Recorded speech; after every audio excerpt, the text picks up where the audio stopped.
दोस्तों, electrician theory का जो फर्स्ट ईयर के जो चैप्टर्स हम लोग देख रहे थे, उसमें जो दूसरा चैप्टर था हमारा मानक एवं ट्रेड औजार, उसका 2 भाग का वीडियो हमने बना दिया था। यह तीसरे भाग का वीडियो है। दूसरे भाग में हमने जो वीडियो में हमने जिन जिन टूल्सों के ऊपर हमने चर्चा किया था, उसमें था छेनी, रॉल प्लग टूल, सुआ, लकड़ी की आरी, लोहा काटने वाली आरी और इलेक्ट्रीशियन नाइफ। इन टूल्सों के बारे में हमने जाना था।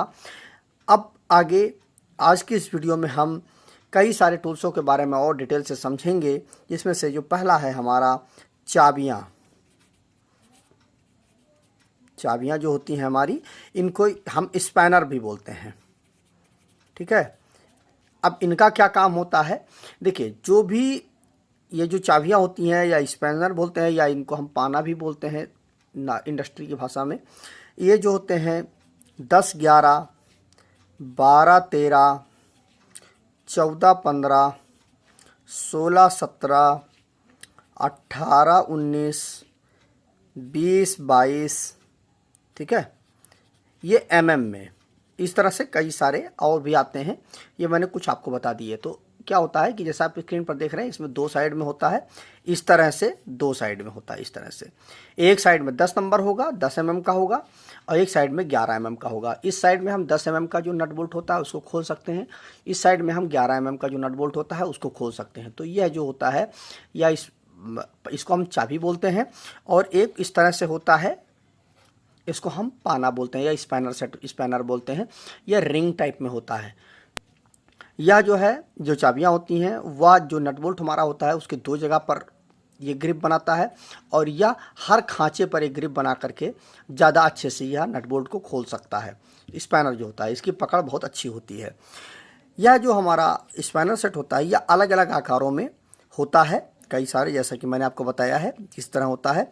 यह जो होता है कई तरह में होता है, इंच में होता है, mm में होता है, ठीक है, ये जो हमारा स्पैनर होता है। और कुछ सूत में भी आते हैं, 2 सूत का, 3 सूत का, इस तरह से भी आते हैं। ये नट बोल्ट को खोलने तथा ढीला करने के लिए काम में आता है। तो ये जो स्पैनर सेट होते हैं, इनका हम कई जगह पर, इनके साथ कुछ गोटियां भी आती हैं। स्पैनर सेट में गोटी पाना सेट भी आता है, उसमें गोल सा होता है। ये जैसे ओपन सा होता है ना, ये इस रिंग जो होता है गोल सा होता है, उसमें क्या होता है, गोल सी टोपी होती है, जैसा आप स्क्रीन पर देख रहे हैं इस तरह से होता है। यह गोल सा होता है, इसको हम जाके सीधे जो हमारा नट बोल्ट होता है उसमें रख देते हैं और उसको टाइट कर घुमा देते हैं, तो वो खुल जाता है नट बोल्ट हमारा। तो यह थोड़ा स्पेशल प्रकार का होता है जो हमारा गोटी पाना सेट होता है। तो ये होता है। अब इसके बाद इसमें जो क्या क्या चीज़ें हमें नहीं करनी चाहिए वो जान लीजिए, कि सही साइज़ का स्पैनर का प्रयोग करें, कभी भी फिसलने वाला स्पैनर ना उपयोग करें। जैसे कि कभी कभी होता है कि मान लीजिए जो हमारा जो मतलब बोल्ट है हमारा, वो 12, 13 का लगने वाला है, जिसमें से 12 नंबर 12 mm का है, और हमने क्या किया कि 13 नंबर वाला हमारे पास है, तो 13 नंबर वाला लगा करके हम उसको टाइट कर रहे हैं या खोल रहे हैं, तो उसमें क्या होगा, 1 mm का अंतर होगा, इसलिए वो सही से ग्रिप नहीं बनेगी, हो सकता है फिसल भी जाए, तो दुर्घटना हो सकती है। तो इस चीज़ का आप ध्यान रखें कि जिस साइज़ का जो आपका स्पैनर हो, जिस साइज़ का आपका नट बोल्ट हो, उसी साइज़ का आप स्पैनर यूज़ करें। इनको कभी भी हथौड़े की तरह उपयोग ना करें। अक्सर लोग हाथ में जब काम करते हैं तो उसी को हथौड़े की तरह थोड़ा बहुत उपयोग करते हैं, उससे टूट जाता है ये। तो इस चीज़ का आप ध्यान रखें कि कभी भी इसको भी हथौड़े के रूप में ना प्रयोग करें। और जब भी आप किसी भी नट बोल्ट को खोलें तो उस पर आप मिट्टी का तेल डाल दें, जिससे क्या होगा कि वहाँ की जो जंग होगी वह साफ़ हो जाएगी और आसानी से खुल जाएगा। या थोड़ा सा और अगर अच्छा हो सकता है आपका, तो एक CRC आता है, उसको भी आप डाल देंगे, तो वह बहुत जल्दी, उसमें कई सारे केमिकल मिले हुए होते हैं, तो वह बहुत जल्दी रस्ट को ख़त्म कर देता है और आसानी से नट बोल्ट को खोलने में मदद करता है। तो इस तरह से आप, यह चाबियाँ हो गई। मुझे उम्मीद है ये आपकी समझ में आ गया होगा। इसके बाद जो अगला हमारा टूल है, सलाई रिंच। ये जो हमारा हो गया 14वां 15वां हमारा सलाई रिंच। यह जो सलाई रिंच होता है, यह 0 to 25 mm का के बीच में यह होता है। इसमें क्या होता है कि इस तरह से यह होता है, और यहाँ पर एक फिक्स होता है आपका, ठीक है, एक हमारा फिक्स होता है, और एक जो हमारा मूविंग होता है, घूमता रहता है, आगे ऊपर नीचे होता रहता है। यह काफ़ी अच्छा टूल होता है। ये स्पैनर सेट की जगह पर इसका भी उपयोग बहुत अच्छी तरह से किया जा सकता है। इसमें क्या होता है, यहाँ पे एक चूड़ी इस तरह बनी हुई होती है। इसको घुमाने से जो इसका मूविंग कांटेक्ट होता है ना, मूविंग वाला जो जबड़ा होता है वो ऊपर नीचे होता है। उससे क्या होता है कि जैसा हमें ज़रूरत होती है उस अनुसार हम सेट कर सकते हैं खांचे में नट बोल्ट के, और आसानी से उसको हम खोल सकते हैं। तो इसे स्लाई रिंच या स्क्रू रिंच भी हम, या परिवर्तनशील रिंच भी इसको हम कहते हैं। यह कई आकार में होता है, इसमें जो हार्ड स्टील का बनाया जाता है। इसके एक फिक्स जबड़ा होता है और दूसरा आगे पीछे खिसकने वाला होता है। इससे सबसे बड़ी बात इसमें क्या होती है कि समय की बचत हो जाती है। इसमें क्या होता है, हर एक के लिए आपको अलग अलग स्पैनर सेट उठाना पड़ेगा। इसमें क्या है, आपको केवल यही जो बीच में जो यह एक रिंग टाइप होती है उसको आपको घुमाना पड़ेगा, स्क्रू टाइप होता है। उसी से क्या होगा कि यह फिक्स हो जाएगा अपनी जगह पर जितना हमें ज़रूरत होती है। इसमें क्या है, इसको भी हथौड़े की तरह उपयोग ना करें, और इसके जो स्क्रू होता है जो यहाँ पे, उसमें जंग ना लगने दें, इसका भी आप ध्यान रखें। अब अगला जो हमारा 16वां नंबर है वह है क्लिपिंग टूल।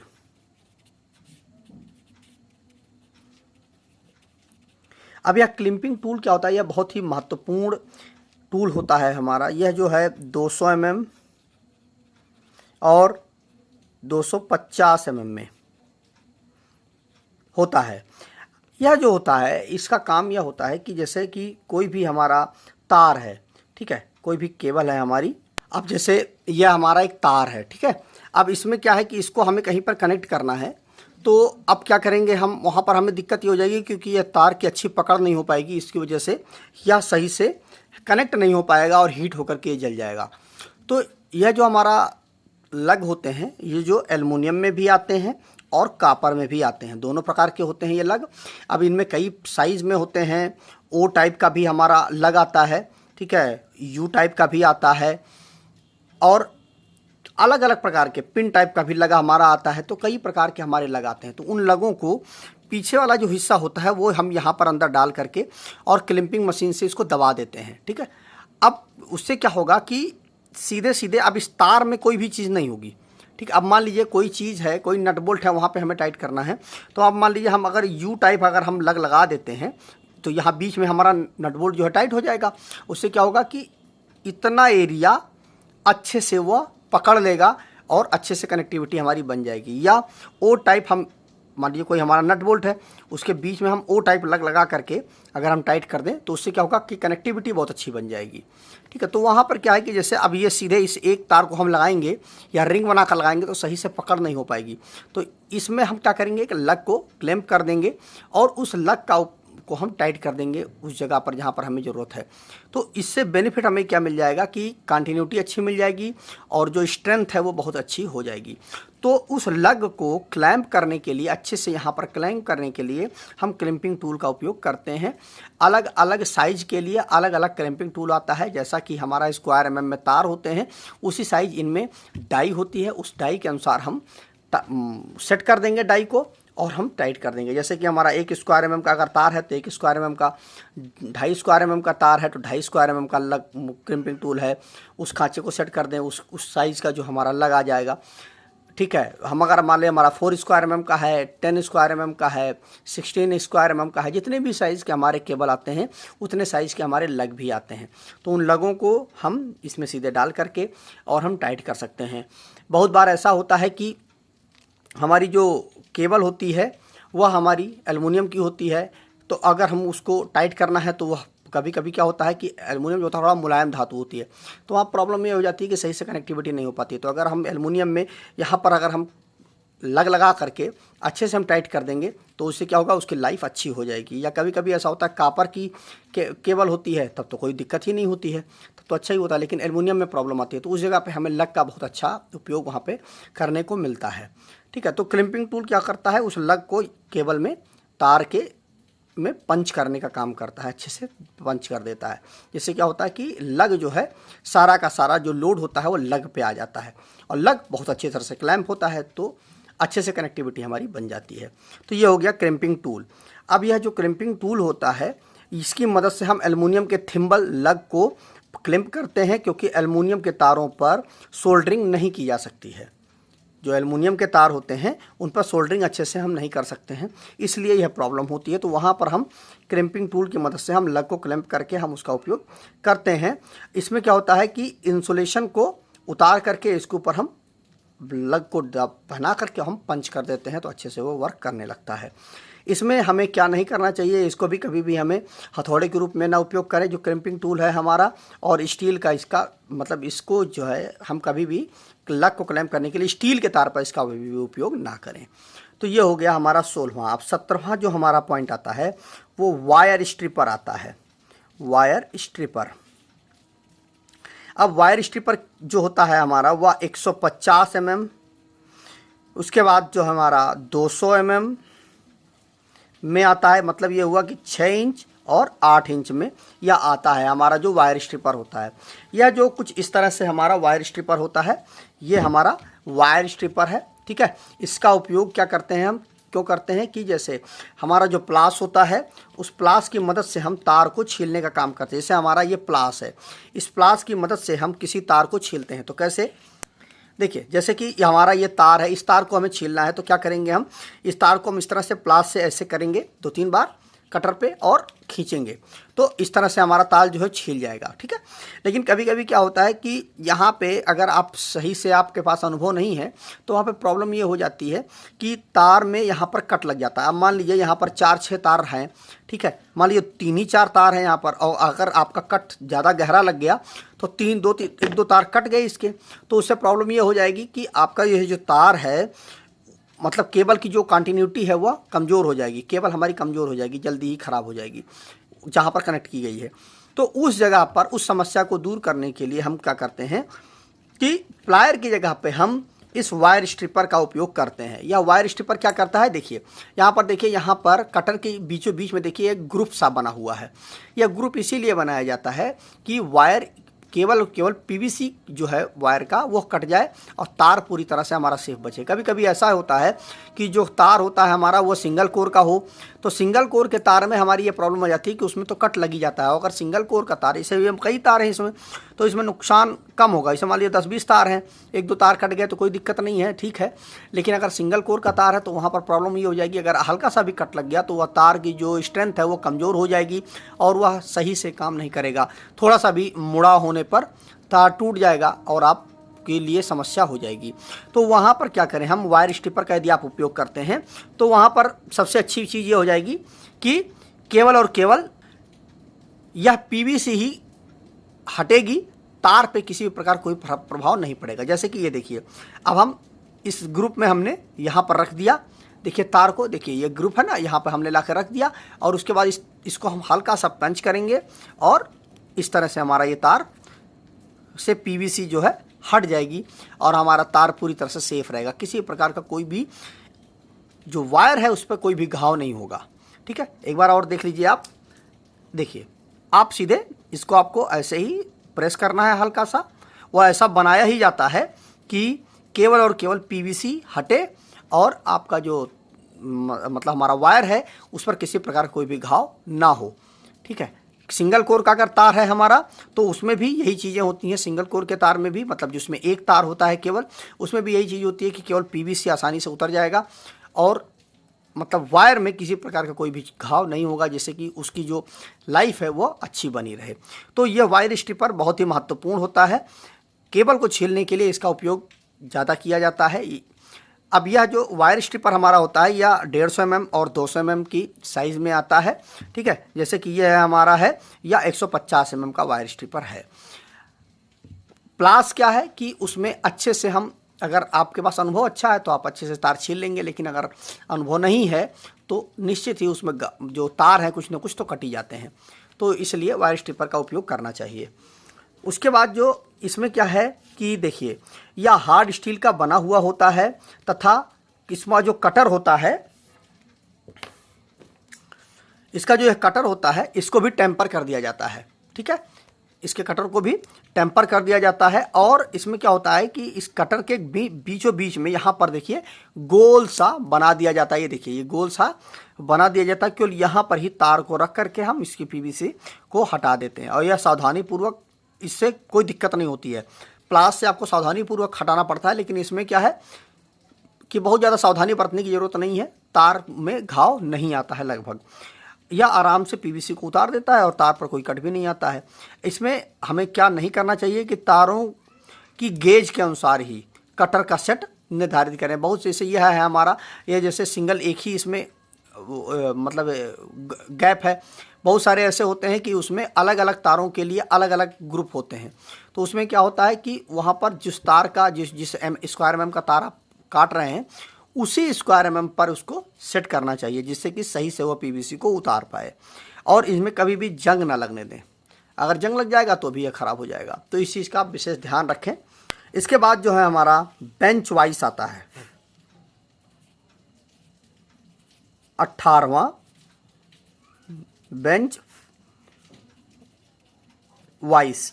अब ये बेंच वाइस क्या है? यह जो है हमारा 100 mm में भी आता है, 150 mm में भी आता है, जो कि 4 इंच और 6 इंच में आता है, जो हमारा बेंच वाइस होता है। यह बहुत ही महत्वपूर्ण है मैकेनिकल फील्ड के लिए, तो बिल्कुल बहुत ज़्यादा महत्वपूर्ण है। इसके बिना तो कोई भी वर्कशॉप मैकेनिकल की चल ही नहीं सकती है।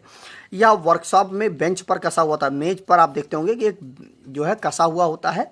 यह क्या करता है, सीधे सीधे इसका एक ही काम होता है कि यह लोहे को पकड़ने के लिए या किसी भी जॉब को पकड़ के अच्छे से पकड़ने के लिए इसका उपयोग किया जाता है। इसका जो जबड़ा होता है उसी से इसकी साइज़ का पता लगाया जाता है कि किस साइज़ का यह है।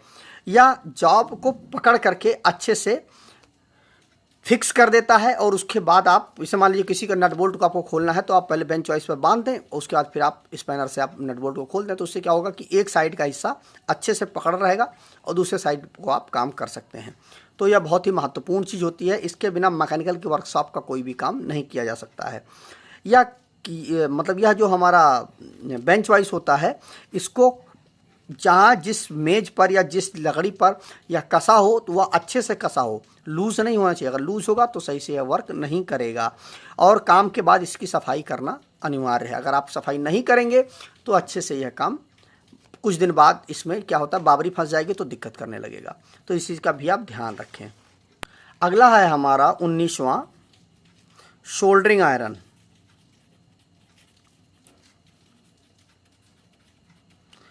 अब यह सोल्डरिंग आयरन जो है हमारा, यह 25, 65, 125 और 250 वाट में आता है, जिसमें 250 वोल्ट तक हम मैक्सिमम देते हैं। यह क्या करता है, यह हीट होता है क्योंकि इसके अंदर जो है नाइक्रोम का तार यूज़ किया जाता है और बिजली सप्लाई देने पर यह गर्मी पैदा करता है। और रांगा को हम इससे जब टच कराते हैं तो रांगा पिघल करके सोल्डरिंग करने में मदद करता है। क्योंकि जैसे दो तारों को अगर हमें सोल्डरिंग करना है तो इसी सोल्डरिंग आदत की मदद से ही हम करते हैं। दोनों तारों को अच्छे से यह जोड़ देता है। जब दो तारों को आपस में जोड़ दिया जाता है तो क्या होता है कि उनकी जो स्ट्रेंथ है वह बहुत अच्छी हो जाती है। जैसे कि दोनों मिलकर के एक ही तार बन जाते हैं तो उनकी स्ट्रेंथ बहुत अच्छी हो जाती है। इसमें हमें क्या तो अब हमें सोल्डरिंग आयरन में क्या नहीं करना चाहिए कि 3 कोर की केबल को उपयोग करें। कब हमेशा जो सोल्डरिंग आयरन होता है या हैंड टूल होता है, इसमें हमेशा 3 कोर का केबल ही यूज़ करना चाहिए, क्योंकि आगे का जो हिस्सा होता है सोल्डरिंग आयरन का वो लोहे का होता है। तो अगर 2 कोर की केबल होगी तो उसमें अर्थिंग नहीं आएगी। तो अगर कहीं पर भी तार अगर टच होता है तो शॉक लग सकता है आपको। इसलिए 3 कोर की केबल होगी तो क्या होगा कि अर्थिंग प्रॉपर तरीके से लोहे में कनेक्ट रहेगी। उससे क्या होगा कि अगर कोई लीकेज भी होता है तो आप सेफ रहोगे। और अर्थिंग भी आप प्रॉपर तरीके से चेक कर लें कि आगे जो लोहे का हिस्सा होता है उसमें अर्थिंग प्रॉपर तरीके से की गई है कि नहीं की गई है। और जो इसमें लास्ट जो हमारे काम के टूल्स हैं, 20वां टूल हमारा क्या आता है, स्टैंडर्ड वायर गेज।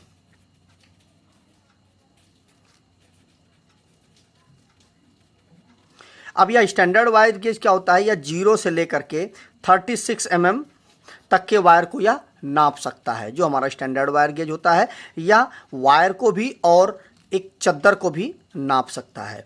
यह गोल सा स्टील की एक प्लेट होती है, इसके घेरे में अलग अलग साइज के छेद होते हैं।